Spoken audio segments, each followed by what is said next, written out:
Five. All right, everybody, welcome. This video is going to be about how Christian parents can and should teach their kids apologetics. But obviously, they need help in doing this, and that's why I'm joined by Natasha Crane, who I'll introduce in just a minute. But what we're going to do is talk about how you can teach your kids to think critically about faith and about Christianity and how to do it well. And there's some simple resources, because it can just be overwhelming when you start trying to tackle into this area of apologetics. Like, what do I do? It's just too much stuff, too much information. So Natasha Crane has broken that down really well, and she's going to be talking to us today. Natasha Crane, my guest, is a national speaker, a blogger, also, who's passionate about equipping Christian parents to raise their kids with an understanding of how to make a case for and defend their faith in today's challenging world. She's the author of 3 apologetics books for parents: Keeping Your Kids on God's Side, Talking with Your Kids About God, and her newest book that we're going to talk about today is Talking with Your Kids About Jesus. Natasha has been featured on radio shows nationwide. She has an MBA from UCLA and a certificate in Christian apologetics from Biola University. A former marketing executive and adjunct professor, Natasha lives in Southern California with her husband and 3 children. And she writes at natashacrane.com, which I put your website right up on the screen there, at least the link to it. You can't click that, guys. You have to actually type that in somewhere. And welcome to my show. Hey, thanks so much, Mike. It's great to be on with you. Yeah, and we go back a little bit. We met actually at a Rethink conference, a Stand to Reason Rethink conference, like 2.5 years ago or something like that. Yeah, we were both right. speaking. That was the first time that we had gotten to talk. Yeah, or maybe it was 1.5 years ago. Anyway, yeah, so it's really great. I've been wanting to have you on for a long time because, in my view, your content and the stuff that you do is really, really needful for parents. And I have parents who ask me questions, and I feel ill-equipped to help them, to equip them to deal with especially younger kids. Like teenagers, to me, is a little easier. 16, 17 is a lot easier. You know, I can talk on their level a little more easily than if someone's like 7 or 6 or 5 or something like that. And I feel like you cover all that really well. So let's get into the issue for today. Describe in your new book, talking with your kids about Jesus. Describe your approach, because I think a lot of people would see your book and they would look at it and they would kind of assume it's like more devotional in nature. Or maybe they would think it's a little more simplistic than it actually is. And while it's simplified, it's not simplistic. So tell us what your approach is, because I think people would be surprised when they actually open it up and found out. Yeah, I know what you mean. If you just read the title, it sounds a little bit generic. Talking with your kids about Jesus, that could mean a whole lot of things. And there's a lot we need to talk to our kids about. But the theme in all of my books, all of my writing, all of my speaking is that there are certain conversations that we really need to have with our kids today, given the specific challenges that they need to encounter from an increasingly secular world. And so each of my books has a different focus within that, but that's the theme through all of them. So my newest one, Talking with Your Kids About Jesus, focuses on 30 conversations about Jesus that our kids need to understand in today's world. And that includes both challenges from skeptics as well as misunderstandings that other Christians often have. And so there are certain things that come up in popular culture a lot that Christians sometimes think the Bible says, but the Bible doesn't actually say. And so I cover a lot of that as well. And so I have 5 different sections. There's a section on the identity of Jesus, teachings of Jesus, the death of Jesus, the resurrection of Jesus, and the difference that Jesus makes. And each of those sections has 6 chapters in it that breaks down these questions that people are asking that kids need to understand and explains them in what I hope is an easy to understand way in 5-6 pages each. So it's good for busy parents who are like, I know there are lots of apologetics books out there, but I don't have time to sit down and read thousands and thousands of pages of material. What's the most important stuff that I need? Yeah, that's what I love about it, because you just get right down to business in the chapters. You just like get right to it. Here's in like 5-6 pages. Here is you've surveyed a large amount of information and you've compiled it down. You've sort of like when I make spaghetti sauce and I want to cook that tomato sauce down until it's really condensed and flavorful. That's pretty much what you've done with these chapters. And I think you've been very successful and effective in it. So I'm really glad that you've done it. Thank you. Tell us a little bit about how you got started down this road of doing sort of defending the Christian faith. When you first started your blog, which was christianmomthoughts.com, and which you still have that website, but now you also have you're moving towards natashacrain.com, I understand. But when you first started, it was more of a devotional type blog. Why did you shift into doing apologetics stuff? Yeah, well, I started the Christian Mom Thoughts blog, which is still the domain where I am, but natashacrain.com points to it. But I started that in 2011, so I spent almost a decade, which sounds super crazy to say out loud. I can't believe that I've been writing there. But when I started the blog, I had 3 kids who were 3 and under, and I was just feeling the need to kind of make some connections with other Christian parents. It was hard to get out of the house a lot. It's tough having little kids that age. And so I started this blog hoping I would connect with other Christians. I was a lifelong Christian myself, but I had never even heard of the word apologetics at the time. I didn't even know what it meant. And as I started writing and people started reading my blog and sharing it on social media with their friends, I started getting skeptics who were coming to my website, and they were just challenging me on all kinds of things related to Christianity. And I had believed in Jesus my whole life, but I hadn't encountered the kinds of things that I was hearing, things like the Bible is just filled with errors and contradictions, and Jesus didn't even exist as a person in history, and science has disproved God, and evolution is true, therefore Christianity is not true. I mean, I just started hearing all these things, and I honestly just didn't know how to respond. And I realized my kids are growing up in this vastly different world than the one in which I grew up. And if I could not answer these questions of internet skeptics, how was I going to help my kids to understand what they were going to encounter today?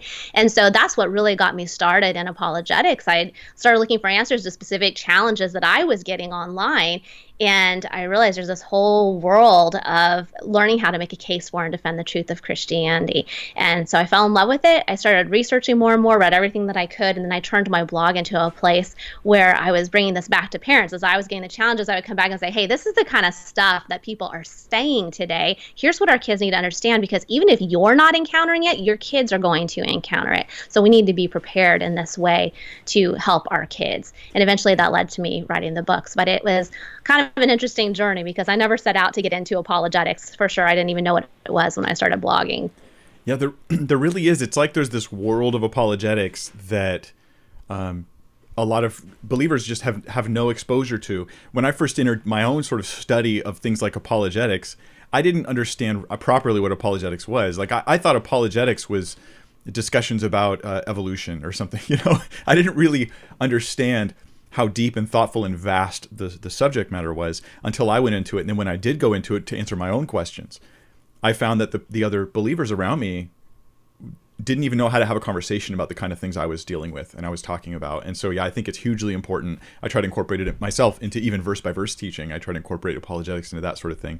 I think the church needs to be aware of it. And there are some pitfalls in it and all that kind of thing, but it has a huge benefit and it's desperately needed because the bubble is gone, right? There isn't this clean separation between the world and the Christian as far as their ways of thinking.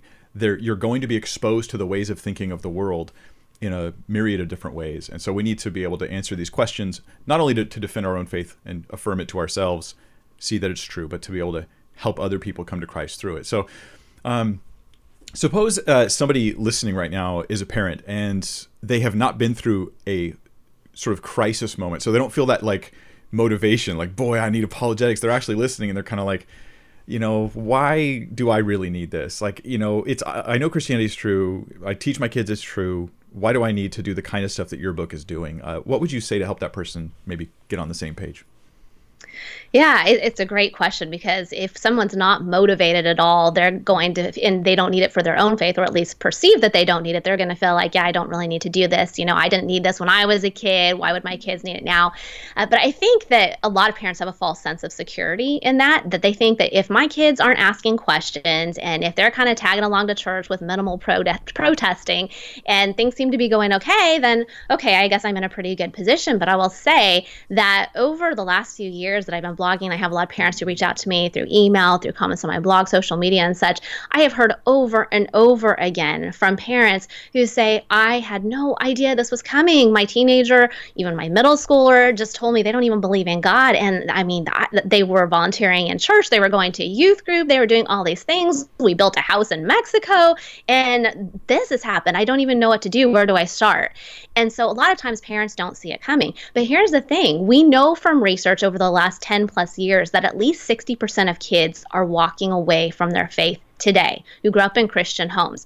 And there's no question around this. This has been looked at by multiple independent organizations who do this kind of research. There's no question of whether or not there's this youth exodus away from Christianity. The only question is it more like 60% or 90%? That's the kind of range we're looking at. So you might say we have a cultural crisis of faith. And for a parent to sit back and say, well, I don't have the crisis in my home right now, so, thank God, I guess that we don't have to deal with this. It's incredibly naive, because those kids grew up in Christian homes, just like yours and mine, and they're still walking away. And this is what the research bears out over and over. So it would be like me sitting here in Southern California saying, well, yeah, there's the coronavirus crisis that's happening in New York City, and that's really bad. And we know that that's going on, but I'm just, it's not going to hit me here. So far, I'm going to be okay. I'm not going to do anything to prepare. Yeah. It's the same thing with our kids, and how much more so we should be concerned with raising them to know and love the Lord. There's nothing that's more important for us as parents. So I think that we have to really take this seriously, understand what the research shows, and know that this is part of our role as disciplers. This doesn't take us beyond what the Bible says. The Bible says we're to proactively be discipling our kids in every way, shape, and form. And even though that hasn't changed, that requires things over time, depending on the environment in which our kids are growing up. So it's not like we're doing something that's outside of what the Bible do. We're doing exactly what the Bible calls us to. It's just that definition takes on a different meaning within our culture when we see the specific challenges and what we have to prepare them for. Yeah, that's right. I mean, in Scripture, we have examples of people doing apologetics. I mean, they're doing it. They're offering reasons to believe in lots of places in the Scripture. In fact, that's something I found encouraging. I try to build my apologetic around that. So I like to focus on the existence of God and the evidence for the resurrection of Christ and the messianic prophecies fulfilled by Jesus, because these are exactly what we're talking about here in the book of Acts, or in Romans, in these different places. So what we're doing is we're just copying the methods we see in the Bible, but we're applying it into an even wider variety of situations that we're dealing with that in some cases they weren't. So what's some of the, before we get into some of the specific ways that you train people, because you're going to do some training today. You're going to get some training. If you're a parent, you'll get some of this stuff and you'll get a flavor of this and have some benefits. But before we do that, Natasha, what's some of the positive feedback you've had from people who've written to you because they benefited from either your books or your blog? Yeah, well, I think one of the biggest things that I hear is that parents become aware of the questions. And that's really how this started for me. I had a blog post a few years ago called 65 Apologetics Questions that every Christian parent needs to learn to answer. And that post actually went viral. It was shared thousands and thousands of times, and people still share it today. And I realized, this is kind of crazy. These were just questions. This was a list of questions with no answers, not even links to answers. It was just, I had been learning about apologetics. These are the questions that I came across. And I realized at that time, wow, parents just need to know what some of these questions are first and foremost. And so that's one of the things, that was one of the catalysts for my first book, Keeping Your Kids on God's Side. It had 40 of these biggest faith challenges. And that's what I hear a lot from parents is just, okay, I have a much better understanding of what these things are because I don't necessarily encounter them in my daily life. Maybe, a parent isn't out there engaging in the same forums and social media areas that their kids are, and so they don't encounter the same kinds of stuff. But my book has put those questions in front of parents that maybe they didn't already see, they weren't aware of. And so I think that's one of the biggest things. And then of course the second thing is once you know the questions, we need to be able to answer them. And so my whole goal is for parents to understand the key points. You're going to have to go to other books to get really in-depth analysis on these kinds of topics because I'm hitting them in 5-6 pages. But my goal is to pull up the most important points to help parents have this big picture understanding of what we're talking about with this question. What are the big things that we need to hit with our kids? And so I know parents have very often told me that, hey, this is easy to understand, and I appreciate that because I can get my arms around it and start to understand this and have a jumping off point for studying deeper in the areas that I want. Yeah, I love that. I think that this kind of work is super important. And what's great about yours is it's directed towards kids, but it's the kind of work where it's like, hey, this is your introduction into these issues. Here's the nitty gritty when you're like, look, I just need someone who's already vetted their answers, who's already thought this through carefully, who's already sort of worked out and anticipated objections that they may have. And in addition to that, even thought of how to guide your kids in a discussion about those issues, which to me is one of the great values of the book itself. Let's talk a little bit more about the content in the book. So in part 2 of your book, it's multiple parts. There's a total of 30 questions you answer. But in part 2, you have 6 questions related to the teachings of Jesus. It's about what Jesus taught about such and such. It has 6 different topics. Why did you include those topics, those 6, as opposed to what Jesus taught about something else? Yeah, so when I was ordering the book, starting with the identity of Jesus section, which really just establishes who he was and why we have good reason to believe that his teachings matter, right? Mhm. Because if he is not God, then he does not have authority over our lives or the knowledge to teach us what's best for us and what we need to know. So none of the teaching stuff matters unless we first establish his identity. So that's the first section of the book. But then I had to ask myself, okay, given that we've established his identity, if I'm taking 6 chapters here, what are the most important teachings that we really need to focus on, again, with the theme of the book, given the challenges in today's world from both skeptics and from other Christians who are teaching some things that are, or things that are not biblical. And so based on my own interactions on social media over time and seeing the kinds of comments that parents have, I also run several Facebook groups of parents where I see comments all the time and the kinds of conversations that come up. I picked 6 conversations that I think everyone needs to better understand about what Jesus taught. So there are questions like, what did Jesus teach about judging others? I mean, how many times have we been on social media and you say something about something being sinful and someone comes along to tell you, hey, Jesus said, don't judge lest you be judged, right? We Uh-huh. get these comments all the time, but that's not exactly right. And so those are the kinds of things that I wanted to tackle here. I also have, what did Jesus teach about loving others, for example? People often get mixed up or tongue-tied on this one when engaging with non-believers. Or what did Jesus teach about organized religion? So many times people say, oh, it's just a relationship, it's not a religion. Mhm. And so they Yeah. kind of pull out this false dichotomy here. Mhm. So those are the kinds of questions that I wanted to focus on in that section, in keeping with the overall theme. Well, let's grab one or two of those and talk about it in a little more detail if we can. How about we take the topic of loving others? How do you help kids understand what it means in the context of Jesus's teachings, what it means to love others? How are you helping them avoid pitfalls, make sure they understand it clearly, and they can actually have a rational view of love? Yeah, this is such an important question because it's one that on the surface might seem obvious to people. I think our culture does treat it as something that should seem obvious to all people, right? Love, it's like you care about others, you want them to be happy. That's kind of the impression we get. I think overwhelmingly the definition, whether it's explicitly stated or not, that our culture uses is that love is affirming whatever someone wants for themselves. So if it makes them happy, then we want them to have that. And that is a very secular kind of view of love that we see today. And I think that most Christians would recognize that and say, yeah, that's not exactly consistent with a biblical worldview, but maybe have trouble articulating why. Yeah. And so that's what I'm trying to do in this chapter, is to point specifically to the Bible and say, here's why we see this difference. And what that comes to is where Jesus gives us the 2 greatest commandments. He says, number 1, the greatest commandment is to love God. Number 2 is to love others. So the point that I try to make here with my own kids and that I make through the book is that when Jesus tells us that one thing is the greatest commandment, we should be listening very closely because that's going to give us context for everything else. If we love God first, then we're going to care to know him through what he has revealed about himself, what he has revealed about us, who we are in relation to him, his moral requirements. All of these things come along with loving God first. Once we love God first, then we love others, given what that means. And if we love others in the context of loving God first, we're going to want for them what God wants for them, which may be different than what they want for themselves. And that's where this huge difference comes in. This is the difference between a secular view of love and a biblical view of love. We want for others what God wants for them, whether or not it makes them happy in the meantime.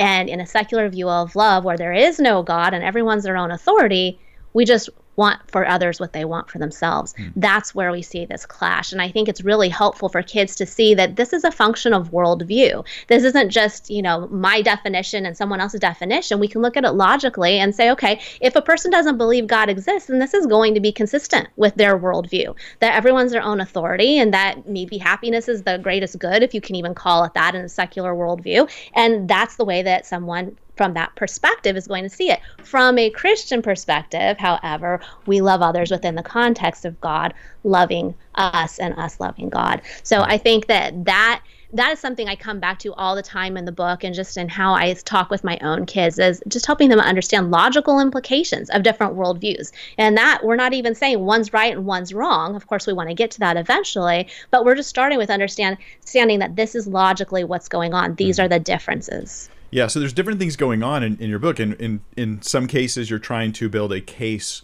for these beliefs that we have. In other words, we have reasonable, rational, evidence-supported beliefs. That would be one side of it.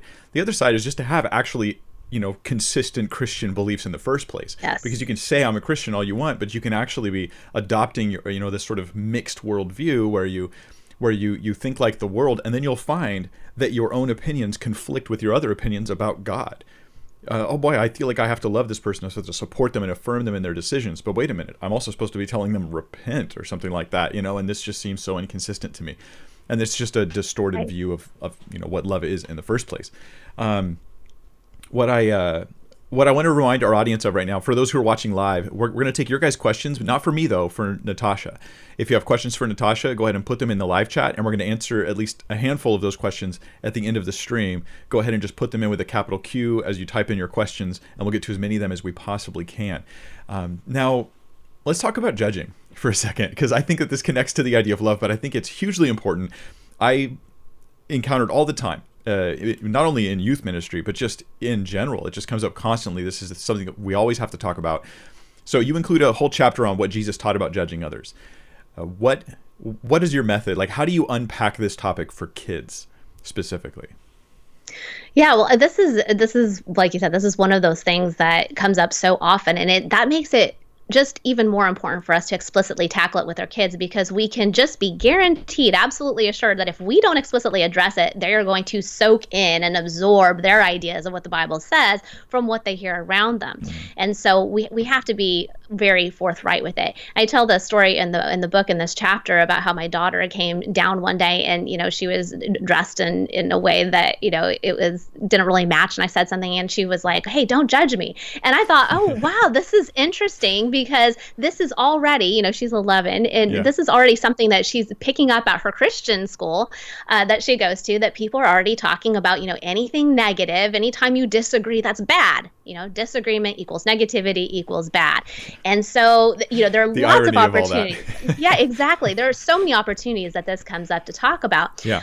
But so in this chapter, I talk about how the word judge can be used in a lot of different ways, and we have to get clear on what we're talking about in the context in which we're talking about them before we can really explain it to our kids. So when most people come along and they say, "Hey, do not judge," Matthew 7:1, right? Jesus says, "Do not judge." So don't say anything about sin, or don't say anything about this doctrine that you're disagreeing with. Well, they haven't gone on to read the rest of what Jesus says there. And if you keep reading after what says "do not judge," that sounds like it's pretty black and white. But if you keep reading, that was really a prelude to a whole talk that Jesus is giving here about not judging hypocritically. He's saying that if you're going to judge with right judgment, which he says in John. And this is not a case of don't judge at all. It's make sure that you look at yourself, you inspect yourself first, you look at what's in your eye before you try to take out what is in someone else's eye. And we don't want to judge when we are guilty of the same thing. So it's about hypocritical judgment, not to not judge at all. So it's very important for our kids to understand that. And specifically within that context, we're talking about judging as discerning. And so I really hate the word judging in general, because I do think it comes with so much baggage, and it's helpful for us to use maybe some more specific terms with our kids and say, let's use good discernment, for example. And we are called to discern between what's right and wrong, and what is biblical and what is not biblical, because we want to be biblically sound. And we are absolutely called not to come together in unity just to agree with one another, but rather we are called to biblically sound theology and to be accurate in what we're presenting. So this is just really important for our kids to understand, because today you're a hugely bad person according to the world if you disagree on anything. And we want to help our kids get beyond that to what the Bible actually says about it. Jesus does say to judge, but just to judge with right judgment. Where you're judging yourself the same way. That's effectively what's happening there, which is the irony of going around telling people don't judge, is it requires that you're judging them and not allowing them to judge you, which is exactly the kind of hypocrisy that Jesus was telling us to avoid when he said don't judge. So in quoting don't judge, for the most part, our world is contradicting themselves when they do it, and they do it. They're being very judgmental of us for judging. Yes, they are.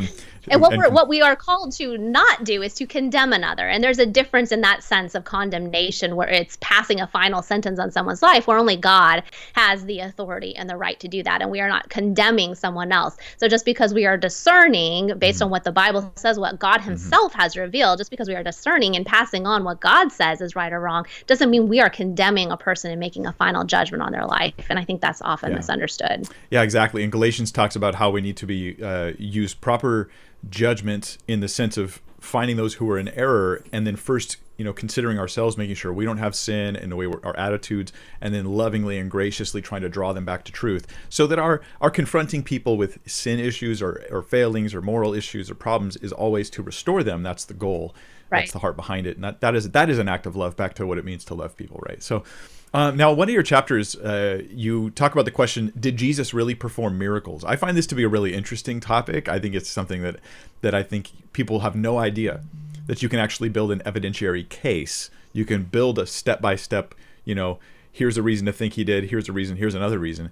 Can you walk us through your case for Jesus having really performed miracles? Yeah, I think this is a particularly important question to talk about with, because they hear so much about Jesus's miracles at church, right? If you go to an average Sunday school lesson, it's probably going to talk about one of Jesus' miracles. Maybe that day he fed 5,000 people, and another day he has turned water to wine. They're going to keep hearing about these amazing things that Jesus did, or that he came back to life on Easter, when we celebrate this on Easter. But how often do we think that most Sunday school teachers ask the question, why do we have reason to believe this? I mean, I don't think that was ever, in my hundreds and hundreds of hours of church as a kid, I don't think that question was ever raised. And it wasn't raised in my house with my Christian family either. And so this question of why should we believe this is true is really important, because kids are learning about Jesus' miracles all the time. So the first thing that I talk about in this chapter when we're talking about miracles is that before we even look at evidence that a miracle has actually happened when it comes to Jesus and his life, we have to address the fact that this is ultimately a worldview issue in terms of a starting point. And I taught my kids from a very young age, I think they were 5 when we started talking about this, just to remember this: if God exists, miracles are possible. If God does not exist, miracles are not possible. And this comes back to what I was saying earlier about explaining two worldviews and what the logical implications would be of each of these. And this is so important, because if a person hears all the evidence that Jesus performed a miracle and that he was raised from the dead, they might completely just push it aside and say, well, I don't care because miracles are not possible, because they don't believe that God exists in the first place. So this is really, really helpful for kids to understand. If they come across someone who's just immediately saying, yeah, well, miracles aren't possible. A skeptic once told me through my blog, I know that he wasn't raised from the dead because I know from science that dead people stay dead. Yeah. Okay. Well, when I first heard that, I was like, gee, I don't even know how to respond to that. But once you start learning about these things, it's as easy as saying, okay, well, clearly this person's assuming God doesn't exist. And we get to that by giving our kids a working definition of a miracle. And there are a lot of different ways that you could do a miracle, and philosophers can debate this, but for all intents and purposes, we can explain to our kids that a miracle is an extraordinary event with a supernatural cause, so something beyond nature. And so if nothing beyond nature actually exists, you can't have a miracle. So if God does not exist, miracles are not possible. So all of that is just to say that before we even have a conversation about Jesus' miracles, our kids need to understand the worldview implications up front and what people are assuming going into it. So then in the chapter, I go beyond that point to say, okay, let's assume for a minute that miracles are at least possible given the evidence for God's existence, which I cover in my other book, Talking with Your Kids About God. Now, what can we say about whether or not a miracle has actually happened? And so from a historian's perspective, there are actually quite a few different points that historians will look at and point to about the historicity of the miracle claim. So I think I hit 7 of them in that chapter, but just to hit a few highlights off the top of my head, one of them is looking back at our earliest sources about Jesus, we can see that it was always claimed, at least, that Jesus was a miracle worker. So historians are especially interested in early sources, the ones that are written closest to the time of the event that they're trying to capture, because they assume that there's less time for a legend to accrue on that. And most scholars believe that Mark was our earliest gospel. And when you look at Mark, there's no question that this is an account of a miracle working Jesus. In fact, scholars have estimated that about 40% of the narrative involves a miracle in some way. So if we had seen that Mark didn't really talk about any miracles, and then over time, as more gospels were written, suddenly we see tons of miracles, we might say, this is a little bit interesting. Why do you see that development? But that's not what we see. And in addition to Mark, the earliest gospel, we have independent sources in the other gospels, as well as through the rest of the New Testament, that all point to a miracle working Jesus. So we have no existing sources that describe a Jesus who did not work miracles. So it's not like we have these competing ideas of who Jesus was historically that we're choosing between. We have no other examples of this. Another thing I think is really interesting as I started studying this is that the miracle reports are so integrally related to everything that the Gospels report about Jesus that you can't really tease them apart without the narrative not making sense anymore. And I think this is interesting because so often today, especially in progressive Christianity, you see a lot of people trying to pull Jesus out, pull him out from the legends, pull him out from this miracle supernatural stuff, and let's just take the teachings, the good moral teachings with it. But all of this is so intertwined together that you really can't do that, just logically speaking. Another thing that I found interesting when I was studying this that I talk about in the chapter is the fact that there's virtually no controversy at all amongst historians, people who study this, that Jesus was doing something to draw large crowds. So we see this in every layer of writings about him, that he was doing something that was causing a lot of people to come together. Now, that doesn't mean that these scholars all say he was therefore doing miracles, but something's going on here that is leading him to be known as a miracle worker specifically. That's clearly the claim from multiple early independent sources, and it's making a lot of people believe this. So we could say, well, maybe he's deceiving people, but then we have to start looking at the character and other questions about, is this really going to fool so many people? Yeah, we can take that theory of Jesus deceiving people, or doing like magic tricks effectively, right? And we can test it against the other pieces of evidence we have, in the time period and all that. And that's what you're talking about here is we're building a historical case for the legitimacy of the miracles of Jesus. So I'm sorry for interrupting you, but please go ahead. Yeah, no, and I was just going to say, and then from that we have the resurrection, which is the central miracle claim of Christianity. And it's so important to point our kids back to this because a lot of times I know from engaging with skeptics that it comes back to, well, but I've never seen, God heal an amputee, or I've never seen God do this or that. Those are all important questions. Those are things that we can answer. But the only question here that really makes Christianity true or untrue is whether or not Jesus was raised from the dead. And Paul says this in 1 Corinthians 15:14, that if Christ has not been raised, your faith is in vain. It's just useless. So everything hinges on the miracle of the resurrection. And we actually have significant historical evidence for the resurrection, which I cover in 6 later chapters in the book. And I go through and just look at what are these minimal facts, that Michael Licona and Gary Habermas point out. What are possible explanations?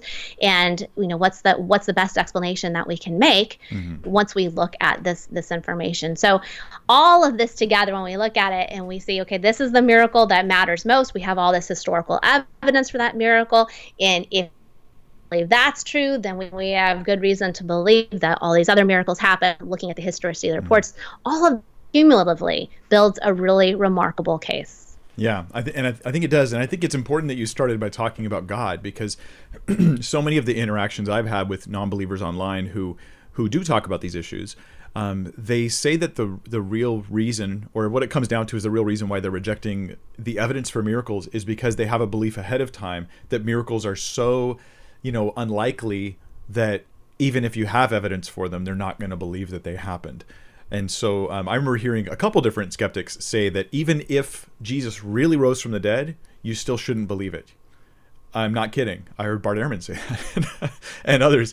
And you realize that this is because of a worldview assumption that's being smuggled into a discussion about evidence that's not really about evidence on their end. We're trying to make it about that evidence. So now let's talk a little bit about in that same chapter, you have a conversation guide. So after giving these sort of like list of 7 reasons why we should, that support the truthfulness of Jesus having actually performed miracles, you then have a conversation guide. Could you walk us through some of the questions that you give parents here to ask their kids so that people can understand, like, how do you take all this data and then process it with a kid? Yeah, let me just grab the book here and find this conversation guide for this chapter. So Yeah, so every chapter has a conversation guide in the whole book. So there are 30 conversation guides for 30 chapters, and each one basically starts with what I call open the conversation, which is one or two questions that just get the kids thinking. And these can be used with even the youngest kids to just get them to start talking about it without it being this super intimidating kind of question, like we're going to sit down now and talk about apologetics and it's super serious.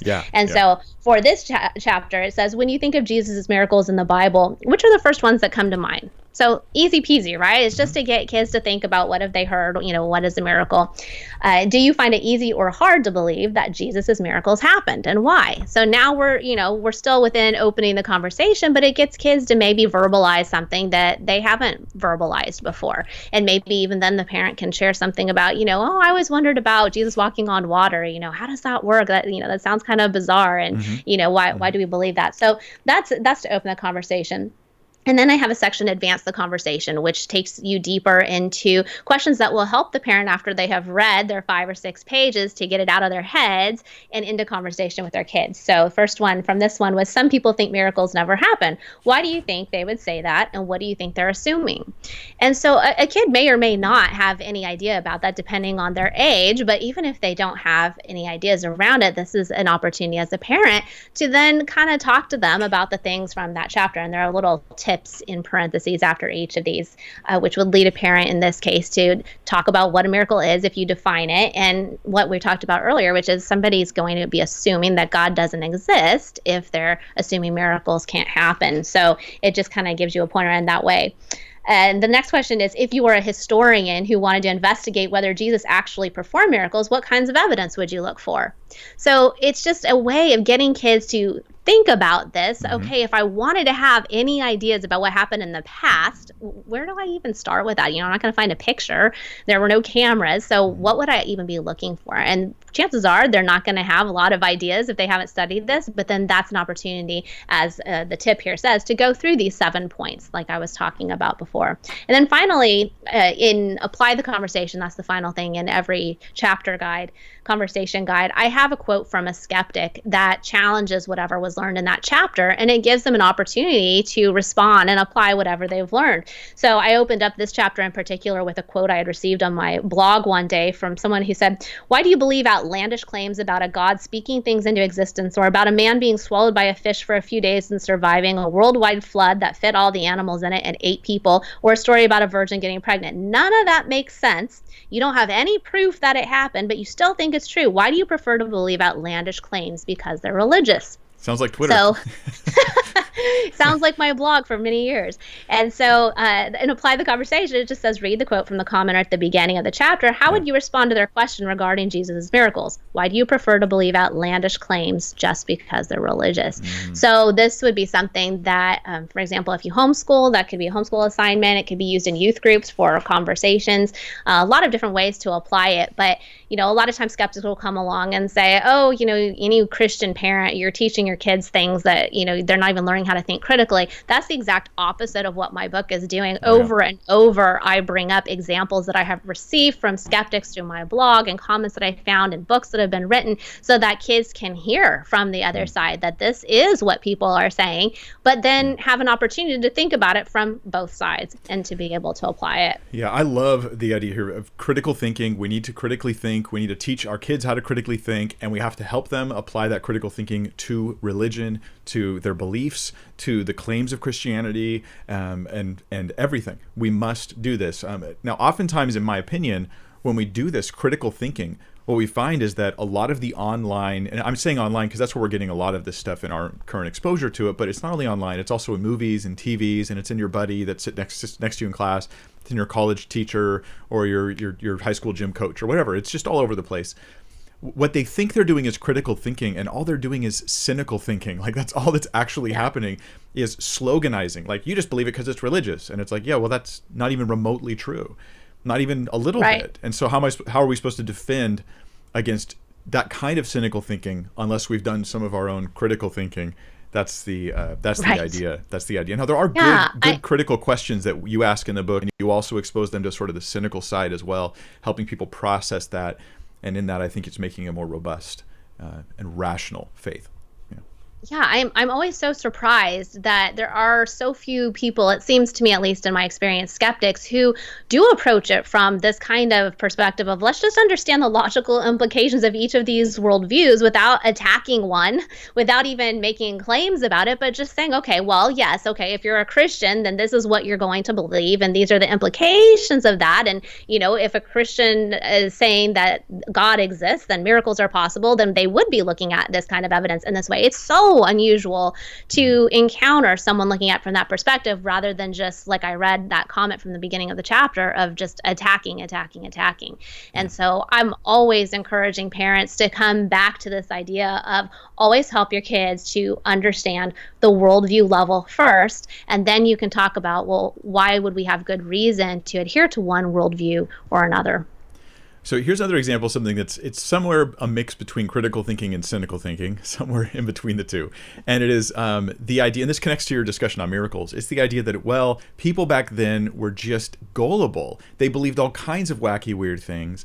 And so they got suckered into thinking Jesus had done these miracles very easily. They very easily, believed gullibly that Jesus had performed miracles. After all, they thought all kinds of other weird stuff. So you have a whole chapter on this. After your chapter on miracles, you have a chapter on this question.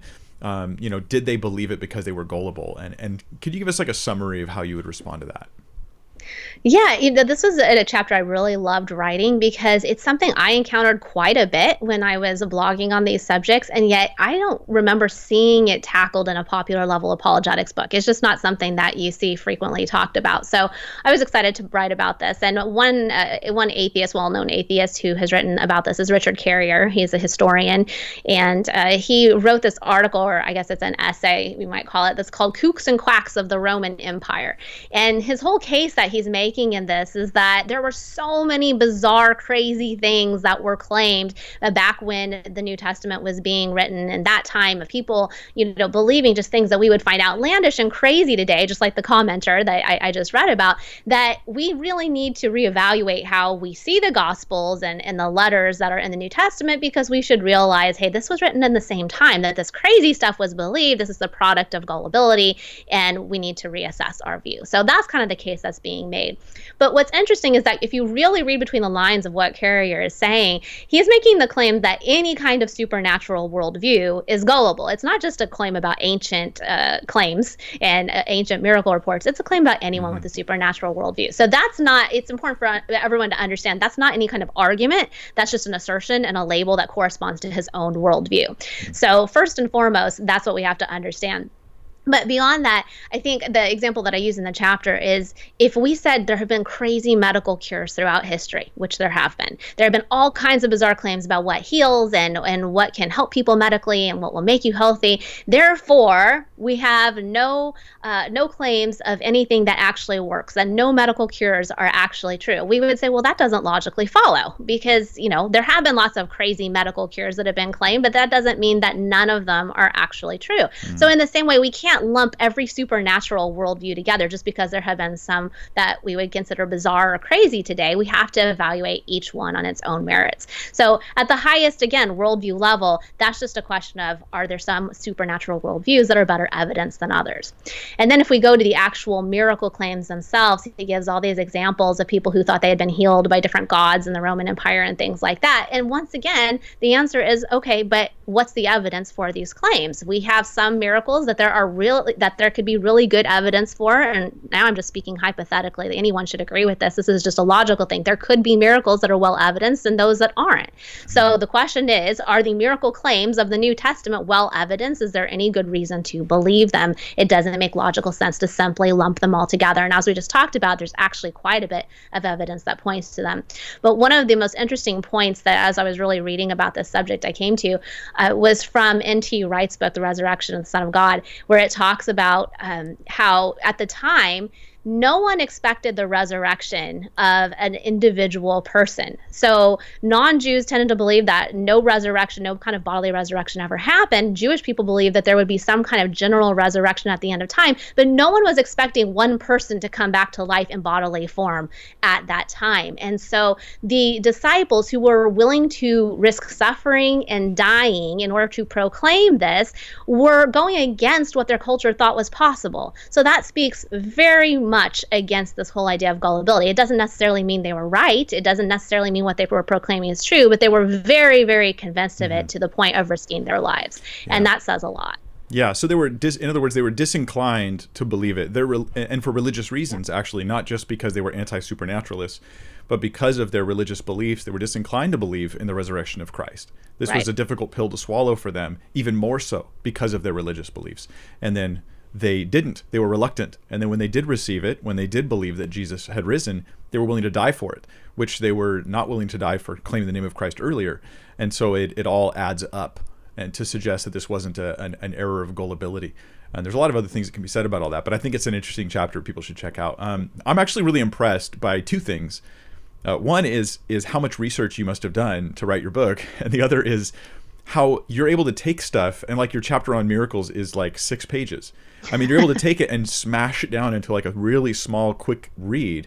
But how long did it take you to write this book with all the work you had to do?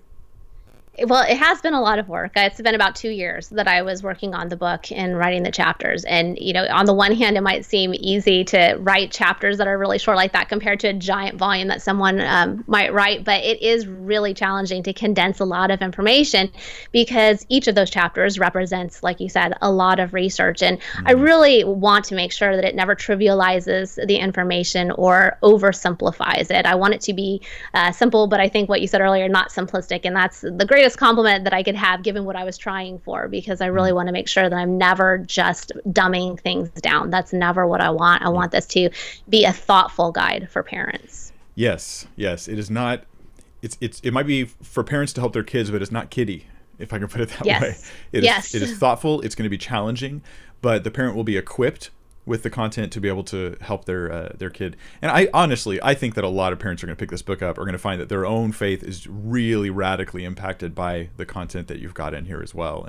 And there's a lot more you've got actually that we could talk about, but because of how long we've gone on these other questions, I kind of wanted to move to the questions from the audience. Is that okay with you? Yeah, let's do it. All right. So we have a bunch of questions here. These are Christian parent questions. And so that's what AJ labeled them for me. So now we just want to make sure that we got questions for you specifically. So for the right guest. Okay. Yeah. So First Last says, what advice would you give to parents when speaking with the friends of your children? For speaking with the friends of your children? Well, I imagine in the context of sharing Christ with them. Yeah, that kind of thing. Yeah, well, that's a tricky thing because it totally depends on, where that child's coming from. Or, are we talking to a friend who doesn't believe in God at all? Or are we talking to a friend who comes from a hostile family? All of those things are going to come into play. So it's really hard to answer that question, I think. But the first thing I would say for anyone in any context is to just ask questions so that you do understand where someone's coming from. And that goes, whether you're talking to your neighbor or your kid's friend or a teacher, whatever the case may be, is to ask really good questions and to understand, where they're coming from and what do they believe in a non kind of intimidating way. Because depending on the age of that child, they're very likely to go back and tell their parents, hey, Mrs. Smith over here, she's asking me a lot of questions about God, which can then impact your kid's relationship with that friend if the family's very hostile.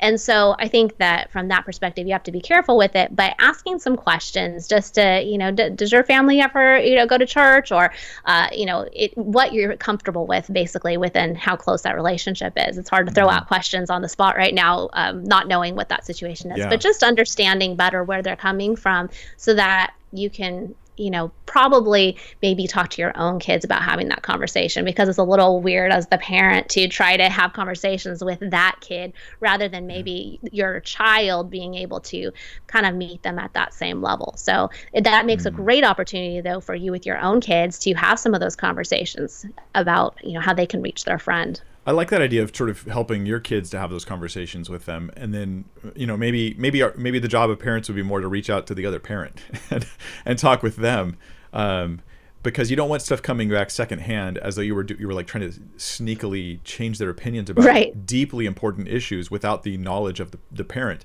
So it might be better just to go at the parent with these questions and then see how things go from there. I don't know what you'd think about that, but my 2 cents. Yeah, absolutely. Absolutely. Okay, we have a question here from Josh Pork Sandwich, who you gotta love YouTube usernames. And he says, "How do you get teens engaged when they're in their PJs and half asleep looking at the live church service. It's a battle and a lot of anger going on. Yeah, well, okay. So looking at the live church service, this is kind of a coronavirus specific situation. Yeah. And I will just be completely honest, it has been a challenge in our house also to get the kids to want to watch the live stream of church. Some kids initially, I think maybe the first time the kids were like, oh, cool, we get to just be in our jammies. But by the next time they're like, oh my gosh, we have to, sit and watch the church service again from home. So what we've been doing is alternating a bit. And so we watch the church service one week, but then the next week we did our family Bible study, which our kids do engage with much more because they like to learn. And so they feel like they learn more. We've obviously had all these conversations about church. It's not just about learning, it's about worship, it's about being with other believers. But finding where your kids are in terms of, they will at least do this. And maybe that seems very minimal at this point because you have a teenager who's just there in their jammies, not wanting to do anything, is half asleep. But find an optimal time of day also to do it. If they're super tired in the morning and you're trying to force them to, watch the live stream, maybe you set a good example by you and your spouse. I guess that this was a Josh pork sandwich. Was that the name? Okay, so you and your wife, maybe you set the example by watching the church service so your kids can say, hey, this is important enough that mom and dad are actually watching this. But maybe the time is better later in the day, and you even let your kids know, hey, let's make a concession. I know that things are tough right now. How about we do 4:00 this afternoon? And one of the things we found as a family that helps a lot is to put a time around it, because kids are more willing to sit down and listen for a specified amount of time. So we'll say it's half-hour Bible study time, and they all know, and they'll call us out when it's a half an hour, and that's fine. But we know that we have their attention for that amount of time. And so we'll do the Bible study with them. Maybe depending on where your kids are, maybe they're younger, maybe it's just a devotional that you replace with the full church service. I guess what I'm saying is that in this time, there's a lot of stress, there's a lot of changes, and we have been very flexible with what we're doing with the kids to kind of tailor it to what they're going to embrace, even if it's very small. So I would just say maybe talk to your kid and think about, okay, well, what can we do? Because in our family, we're going to talk about the Lord, we're going to worship, we're going to talk about these things. I get it if you don't want to watch the whole live stream of the church. We're going to, as parents, maybe as a family, we're going to do it every other week, but what would be better for you in the meantime? And then turn it over to them. We're going to do something. You help me decide what. I like that. Having conversations. What do you know?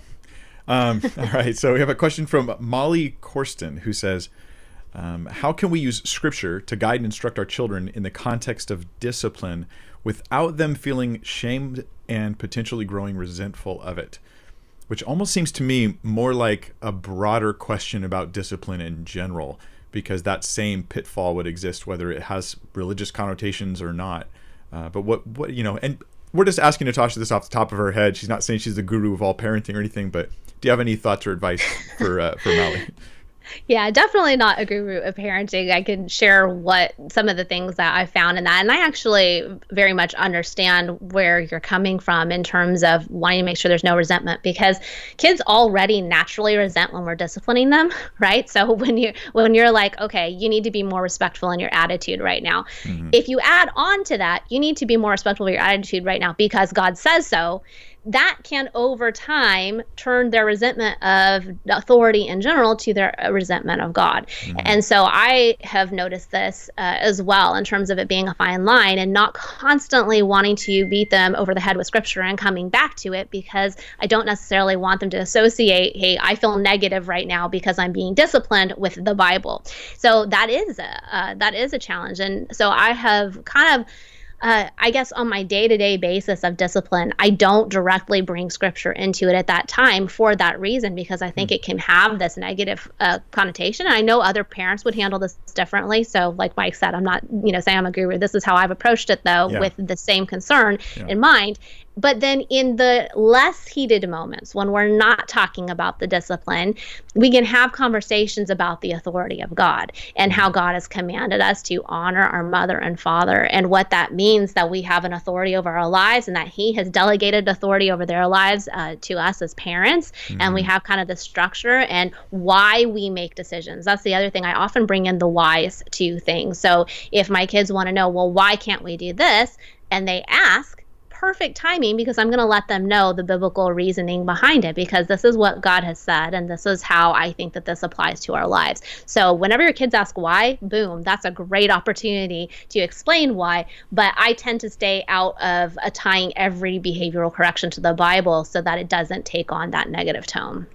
I like that. I think that's smart. Yeah, because just imagine from your kid's perspective, is it every time I hear about God, it's because I'm doing something you don't like? Right? Yeah, That's every time. Exactly. Exactly. And you see that so often in healthy. skeptics' comments too. They say, I just grew up and I had, this idea that, there was this guy over me all the time. Every time I did something wrong or bad, there's God. And it's like, wow, that's so much pressure. And that's not what our view of God should be. But I think it comes in that way if most of what parents are talking about when it comes to God is through disciplinary action. Yeah. Now, I grew up in a home that was not Christian in values or practices. And so the word God never came up, really. So I don't really know. I can't speak as though I know what that experience is like, to feel like I feel oppressed by religion or something like that. To me, I was rescued when I came to Christ and found the truth of Christ. I was rescued by it, and my behavior improved beyond what anybody was asking me to do. But that was just because of the work of God in my life. But so it's weird to me because I hear complaints like that, and I'm like, what world are you living in? You think God's all oppressive, and I'm like, He's freeing us, but obviously not everyone feels that way. Okay, that's a really good topic for like a broadcast. Have you done a show on that? No, I haven't. I don't think so. No. You should absolutely do that, about God bringing freedom versus kind of this like crushing restriction. Yeah. Yeah, because there's so many skeptics that I've heard say that over the years. Like, I'm free, I'm not a Christian anymore, and I don't have God hanging over my head. So it's interesting that you bring that perspective. I think you should do that one. Yeah, I'm reminded of the scene in Pinocchio, which I don't even recommend people watch that movie. I watched it earlier this year, and me and my wife, or it was last year, me and my wife were like, this movie's kind of bad. Like, I don't know if you've seen it recently, but Jiminy Cricket, I thought he was a really great, upstanding, moral guy. He's not. He's not. But there's this scene where they think they're going into freedom, and really they end up on like the Donkey Island or something like that, and they're like turning into beasts of burden. They're becoming slaves because of their sin, and it really is. It's the attempt to achieve liberty that leads them into bondage, and I think that's a wonderfully accurate parable of what sin does. We think it's liberty, but it's bondage. And we celebrate while we turn into hee-haw donkeys. Okay, this is a tweet. I tweeted out that I was going to have you on. We're going to talk about this topic of training your kids. And this was a tweet we got from a non-believer. Oh, no. Oh, hey, by the way, subscribe. I clicked the wrong button, but don't forget to subscribe. There you go. Click that bell icon. Anyway, this is the tweet from Josh Moore at Dread Penguin. And I told him I was going to be having you answer this tweet. He responded to us doing this by saying, childhood indoctrination. Get them while they're too young to have critical thinking skills. Now, this is, of course, epic cynicism, in my opinion. But how do you answer, someone who's coming from this perspective? Like, what would you say to Josh?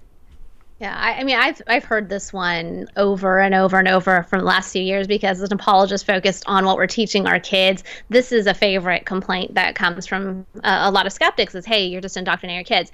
And unfortunately, I actually hear a lot of Christians respond to something like this, and they're well-meaning about it, but they say, you're right, I am indoctrinating my kids, and I'm proud of it. I'm always going to give them good doctrine. But that's not what we're talking about when we talk about the word indoctrination. So just dictionary definition, basic definitions here, is indoctrination is teaching someone to uncritically accept certain ideas and not expose them to any other ways of thinking. So, am I indoctrinating my kids? Are Christians indoctrinating their kids? Well, it depends on the family. You could find a Christian family that is indoctrinating their kids because they're only teaching their kids about Christianity. They're not exposing them to other ideas, and they're teaching them, hey, this is the only thing you're allowed to hear. That's indoctrination. I cannot speak for any individual household as to whether or not they're indoctrinating their kids. But in the same way, an atheist family can indoctrinate their kids into a secular way of thinking and an atheistic worldview and all the logical implications that come with that. And so an atheist family can indoctrinate their kids just as much. The bottom line on this is that indoctrination is a problem with how you teach someone something, and it's not inherently related to any particular belief system. This is so important to understand. It's not what you're teaching, it's how you're teaching it. And I think we've talked about quite a bit in this video that I bring up all kinds of challenges to Christianity in the book. In fact, the theme across all of my books is to expose parents and expose expose kids to all these challenges so that they can think about them, so that they can learn to think critically about everything that they're hearing. So a lot of times people assume critical thinking means that you have come to one particular conclusion, but that's sort of the opposite of critical thinking. We're talking about a process here and having kids understand what people believe, why they believe it, and how do we evaluate these things. So am I indoctrinating my kids? I personally know I'm not, because I'm exposing them to lots of other ideas, but I cannot speak for any individual household. Mm-hmm. Good answer. I like it. I don't have anything else to add. So that is so accurate. You're giving great distinctions. Great distinctions. I think it just, if you read between the lines, it comes down to a bias against religious beliefs, which is because of atheist indoctrination. I think that a tweet like that is a result of indoctrination, just like "don't judge me" is a result of using hypocritical judgment. Same kind of thing. So anyway, it may seem harsh, but it's true. So I said it anyway. All right, we have a question here for you. Let's see. I skipped around a bit, so I didn't mean to do that. I apologize if I'm missing any important questions here. Geert Middleman, he says he's a father of two, a 5-year-old and a 3-year-old. Looking at my own youth, how do you teach to practice this in humbleness and with gentleness instead of arrogance, which is a pitfall of knowing answers? So the concern there, and this is probably a healthy concern, is that we would, because we're offering what we believe is true, and it is true, obviously. If I believe it's true, I think it's true, it's true. But how do we keep from becoming arrogant in our presentation of those truths to our students and our kids? Yeah, that is a good question. I think that a lot of times people assume that apologetics is arrogant in some way because it can be presented really poorly. And unfortunately, there are quite a few examples of that. But I would say that knowing answers doesn't have any inherent tie to arrogance. And I think even the way that the question was worded sounded a little bit like, the arrogance of knowing answers. And I feel like in our kind of postmodern world that this is something that people start believing, that if you're ever going to claim to have some kind of knowledge, that in and of itself is arrogant. And so I think we have to first step back from that and say, hey, we can claim to have a knowledge of what is true without that in and of itself being arrogant. And when we present that truth with the gentleness and respect, as we're called to in 1 Peter 3:15, then there is nothing that is bad about that. So teaching our young kids that there is truth, that in fact truth exists, and that we can pursue truth, that it's knowable. These are wonderful things that even the youngest kids can understand, and there is nothing that's arrogant about that. Now, of course, if you're talking about people who have different views and in a poor, condescending way, that's a whole other thing, but there's nothing about apologetics per se that would lead you to do that. And just when I talk to my own kids about what other people believe, it's always, it's always making sure that we're saying this is what other people believe and this is why people believe it. This is why maybe someone would decide that they don't think God exists given the coronavirus and the problem of evil. We talk about that, but it's never, some people, they're just so evil and they're so bad that they believe, that God doesn't exist. And, that's not how we talk about it. It's staying very fact-based. And that's why I like presenting the worldviews from just this logical perspective. And you can start that very young. Yeah. And there could be, there could be a flaw of going the other way where you actually think, because I'm undecided, I'm better than you who think you know, and I'm better than you because I don't think I know.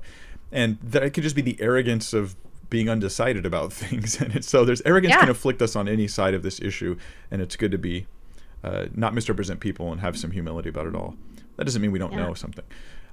Okay, this is from one of my mods, Slam RN, who says, is Mrs. Crane familiar with coronavirushomeschooling.com? They send materials in the email so kids are not online all day. No, I'm not familiar with that site. I know there are lots and lots of things coming out right now to help parents. So there are tons of resources. I have found personally that engaging with a lot of parents online, and I actually did a formal survey and had about 400 parents reply to this, that a lot of parents are overwhelmed by how many resources are actually out there right now. And parents are really just kind of in a mode of, okay, let's try to survive. Let's get by day to day. So I have not researched all of the individual activities that are out there right now, and I haven't heard of that one in particular. Cool, and neither have I. I don't know anything about it. What I want to let you guys know, though, is there's some of the questions I'm looking at here, and a lot of the answers to these questions are in the book. There's a bunch of topics in here, and you can see on NatashaCrane.com on her website, you can actually scroll through and look at all of the questions that are dealt with in the book. You can get a preview of it. Questions like how to talk about hell with your kids, things like that. These are big, important issues, and to be honest, most of us need some help trying to unpack how to deal with this stuff. And you've even worked with parents, right? Like you actually networked with parents to try these tactics out on their kids and then give you feedback so you could adjust your strategies. Isn't that true? Yeah, I've worked with hundreds of parents over the last few years. I've had read-along groups for my books before they even come out, hearing how people are using them and then adjusting from book to book of how those questions work out. And so, especially in this most recent book, having the benefit of having had so much feedback from the last two, I've used that as kind of a learning process of the kinds of questions that parents like to ask their kids and the progression that's used. Yeah.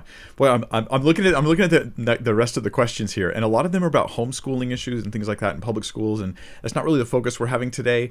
So just know that we have secret knowledge about all these things that we're not going to share with you, just to be mean. Let's see. Here's from Jeff Ross a question. My 12-year-old absolutely loves reading the Bible with me, but my 8-year-old has flat out told me he doesn't believe and doesn't want me to talk to him about it. How should I deal with it? Would you have any advice for Jeff for his 8-year-old? Yeah, I think it's especially for an 8-year-old, you might expect to hear that more flipped around, that the 12-year-old's been exposed to more, and so they come to these conclusions. But I would, just like we were talking about earlier, I would ask a lot of questions to the 8-year-old. And, I would ask, well, why don't you believe? Or, do you believe that God exists and you don't believe that the Bible is true? Or do you believe that God exists and another religion is true? So try to kind of tease out what exactly does the child believe, because maybe he or she has just heard something at school that led him or her to really kind of throw things out, and maybe it's something that could even be easily answered. At 8 years old, there's only so much that they could really have heard about and processed. So asking a lot of questions right now, I think, is the most important thing, and going slowly so that you don't totally push them away during this time. And I think too that sometimes the youngest child, and I have noticed this in my own family, sometimes the youngest child feels like they get pulled along with the older ones, and so sometimes they're not as engaged because they feel like they don't have the same answers, or maybe they're not tracking as well. Maybe if your 12-year-old seems to really understand these spiritual things and what the Bible's talking about, gets involved with Bible study, but the 8-year-old isn't necessarily following as well, it might even be a defense mechanism to say, well, I just don't believe all this. I don't know. And so I think that, asking a lot of questions and then doing things individually with the 8-year-old could be really helpful. I do this in my house also with my youngest one. Even though my kids are pretty close in age, there's just a difference in how they learn. And so whereas I might have a real deep Bible study with my 11-year-olds, with my 9-year-old, we might go and do our own simpler Bible study so that there's no level of embarrassment for any types of questions that come up. And we can have that questions, the question and answers come up specifically on that level. So it's just one-on-one. So those are some of the things that we've done. Yeah, and I think your book, Talking to Kids About God, is probably going to help equip that parent to have those conversations with that 8-year-old. Yes. Get that book, check it out. I'll just show you guys real quick. I have pictures. Look, those are the books. So talking with your kids about Jesus, talking with your kids about God, and then keeping your kids on God's side. These are the 3 different books. The one I'd recommend for your situation, Jeff, is Talking with Your Kids About God.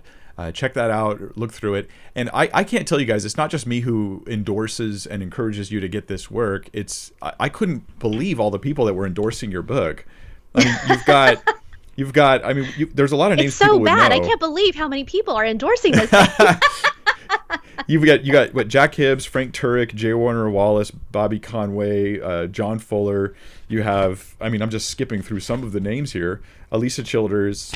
You've got a bunch of people who have a lot of respect, and it means a lot that they would read this work and give it such glowing endorsements. And so that, I just want to say that so people will get it. Oh, look, you're not even there anymore.